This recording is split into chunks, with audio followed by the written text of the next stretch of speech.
Well, there's been a U-turn by the Delhi government now, and this is on fuel ban. Delhi government has said that fuel ban is not feasible.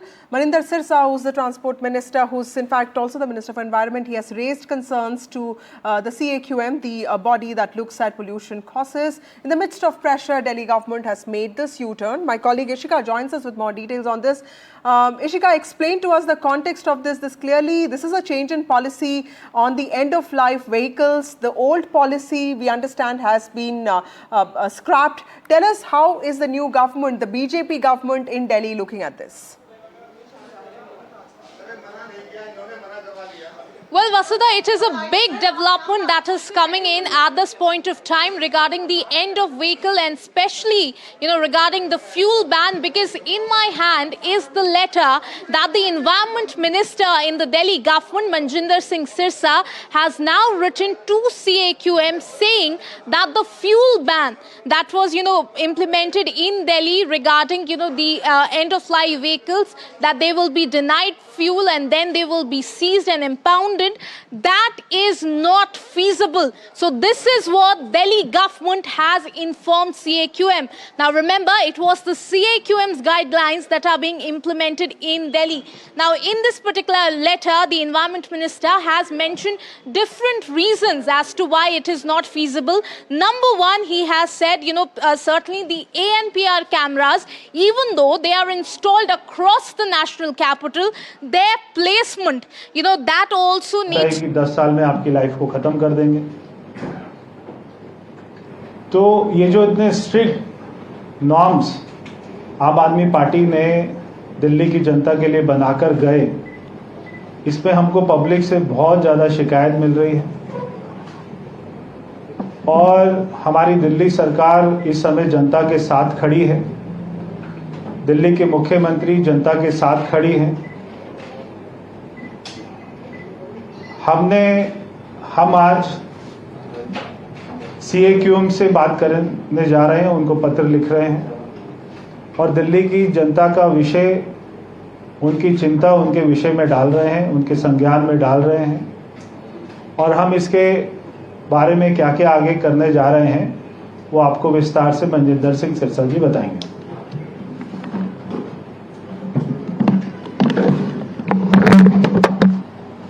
धन्यवाद। परवेश जी ने आपको जानकारी दी किस तरह से दिल्ली के अंदर आम आदमी पार्टी ने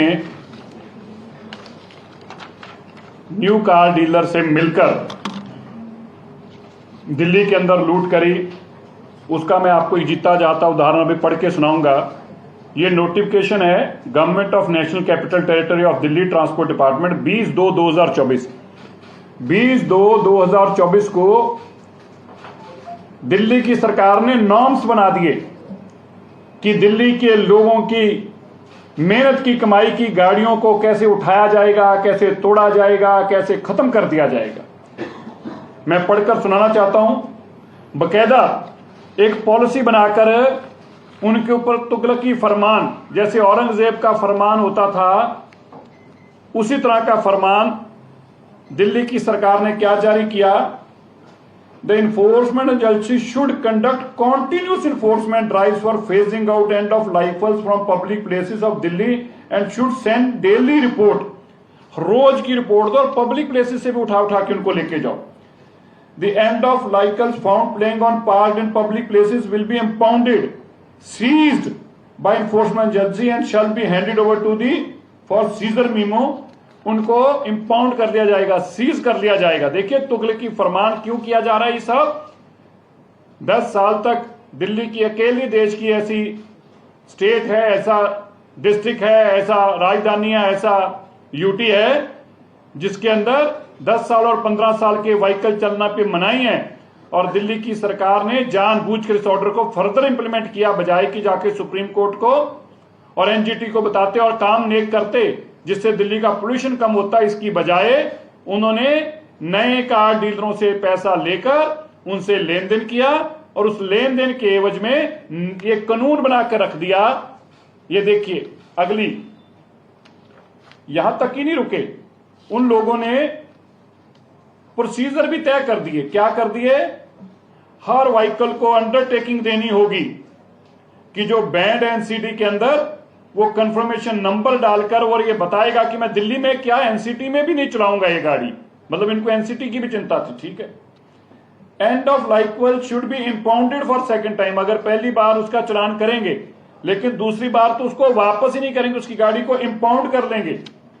और यहां तक कह दिया कि अगर कोई ट्रांसपोर्ट व्हीकल होगा उसको तो हम पहली बार में ही इंपाउंड कर लेंगे, पहली बार में उसको इजाजत भी नहीं देंगे छोड़ने की कि वो बाहर भी कहीं लेके जा सके, ये भी इजाजत नहीं देंगे।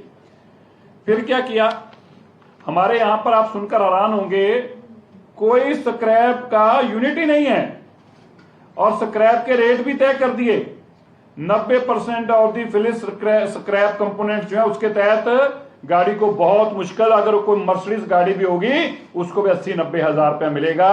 ये क्यों किया गया, नई गाड़ियों के साथ नए डीलरों के साथ हाथ मिलाकर किया गया।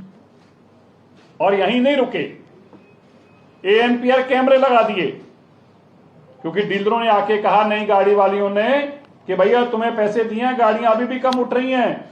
बोले अच्छा हम और उठाते हैं, हम ये करते हैं कैमरे लगा देते हैं पूरी दिल्ली के अंदर। पूरी दिल्ली में कैमरे लगवा दिए और कैमरे लगाकर उनके माध्यम से चुन चुन कर अब गाड़ियों को हटाया जा सके उसका इंतजाम किया गया। और पर्दे के पीछे क्या कहा जाता है बार बार कि सुप्रीम कोर्ट ने कहा, एनजीटी ने कहा। कभी किसी ने पूछा भाई सुप्रीम कोर्ट एनजीटी को तुमने जाके बताया कि दिल्ली और देश के अंदर अगर बाकी जगह पर मान्य नहीं है कानून तो हमारे पे लागू क्यों हो रहा है? आपने जानबूझकर दिल्ली के पोल्यूशन को बढ़ाने का काम किया ताकि ऑर्डर जो है पक्का ही लागू हो जाए और नई कंपनियों से पैसे मिलते रहे। आज हमने रेस्पेक्टेड चेयरमैन उनको यह जानकारी दी है कि जो ये एएनपीआर कैमरे लगाए थे, सीयूकेएम के चेयरमैन साहब को हमने अभी चिट्ठी लिखकर यह जानकारी दी है।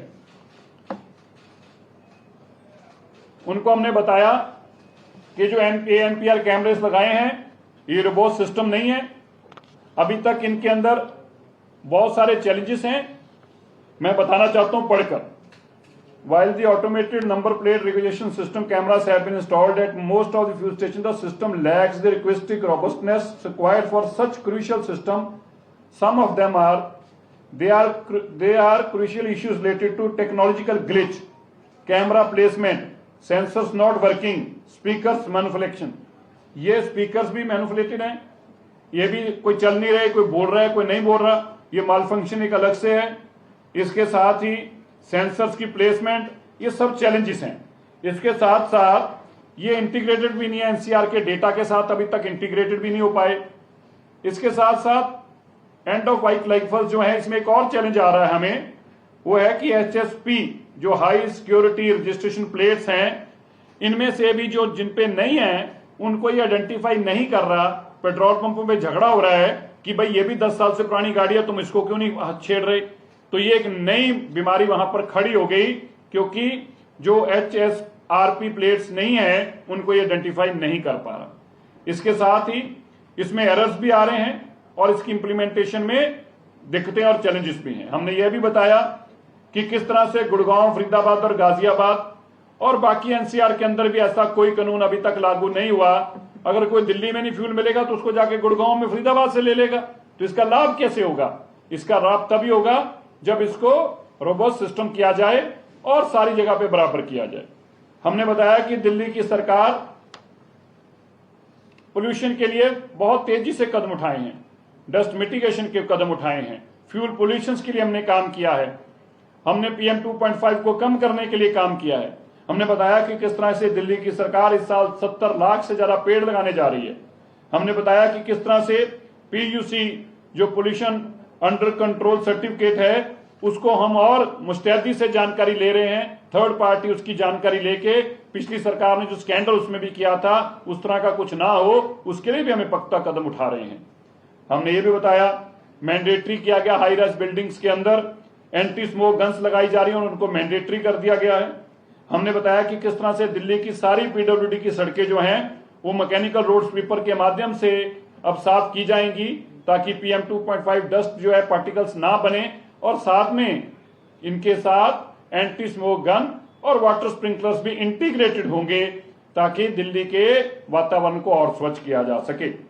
हमने जानकारी दी कि 500 स्क्वायर मीटर से ऊपर की जितनी भी कमर्शियल हो, रेजिडेंशियल हो, कोई भी कंस्ट्रक्शन है, उसको मैंडेटरी कर दिया, उसको हमारी 14 नॉर्म्स को लगाना, पूरा करना, और साथ में हमारे दिल्ली पोल्यूशन कंट्रोल के पोर्टल के ऊपर अपने आप को रजिस्टर करना, ताकि वहां पे भी PM 2.5 को रोका जा सके, वो ना बढ़े, नॉर्म्स के मुताबिक रहे।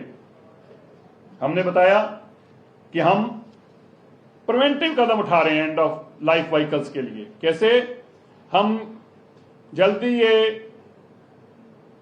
सिस्टम डेवलप कर रहे हैं जिससे एंड ऑफ लाइफ व्हीकल से पहले एडवांस में उनको जानकारी दी जा सके, 1 महीना पहले, 3 महीने पहले, ताकि उनको पता हो कि उन्होंने अपनी गाड़ी को यहां से रिमूव करना है, दूसरे स्टेट में अगर ले जानी है।